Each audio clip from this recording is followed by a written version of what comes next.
Ni imani yangu ukarabati na maboresho haya yaliyotekelezwa yatachochea hali ya usomaji na kujifunza miongoni mwa watoto, vijana na jamii kwa ujumla. Ukarabati wa maktaba hii ni tukio la kimaendeleo linalogusa maisha ya kizazi cha sasa na kijacho, lakini serikali kupitia Bodi ya Huduma za Maktaba imefanya uwekezaji mkubwa kwa kuongeza, kama tulivyoona, miundombinu ya kisasa ya TEHAMA, maeneo mapya na rafiki ya kusomea, lakini ukusanyaji wa machapisho muhimu ya kitaifa na kimataifa.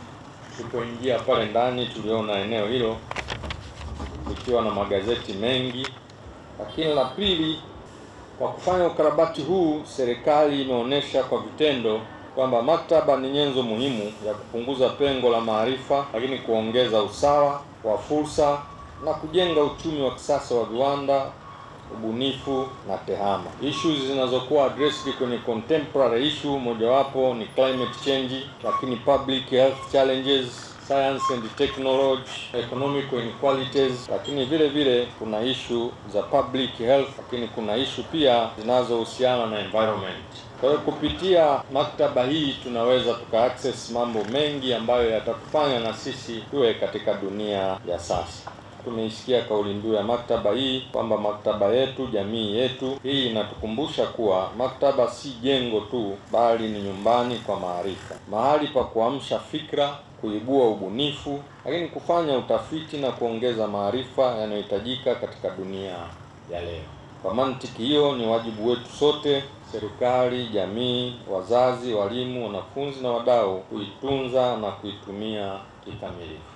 Tunapolenga kutekeleza dira ya maendeleo ya taifa ya 2050, tunapaswa pia kutambua kuwa uchumi unaotegemea maarifa hauwezi kujengwa bila mifumo imara ya upatikanaji wa taarifa sahihi. Hivyo, maktaba hii ni sehemu ya mikakati ya serikali kuhakikisha kila Mtanzania anakuwa na uwezo katika kusoma, katika kufanya utafiti, katika kujifunza teknolojia mpya, lakini pamoja na kutumia taarifa sahihi kwa maendeleo yake binafsi na ya taifa.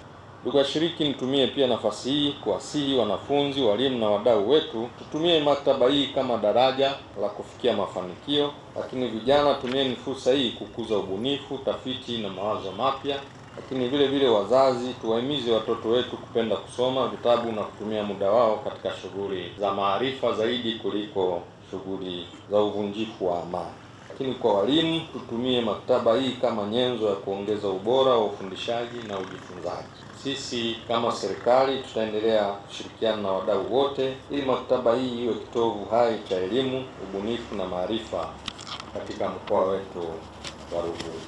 Maktaba hii ilianzishwa rasmi tarehe 30 Juni mwaka 90. Hii ilikuwa ni sehemu ya mkakati wa serikali kuhakikisha kila mkoa inakuwa na kituo cha usomaji. Lengo kubwa ilikuwa ni kuhudumia makundi yote, lakini watumiaji wa mwanzo walikuwa zaidi ni mashule, vyuo vya ualimu pamoja na wachache sana wananchi ambao walikuwa wanakuja kutafuta habari. Lakini kadri muda ulivyopita, maktaba ilishuhudia mabadiliko ya matumizi na ubora wa huduma. Mwamko uliongezeka hadi zaidi ya watumiaji 50 kwa siku, na hata kabla ya kusitisha huduma kwa ajili ya ukarabati tulikuwa tunapata zaidi ya watumiaji wengi wakiwa wanafunzi zaidi ya 100 kwa siku.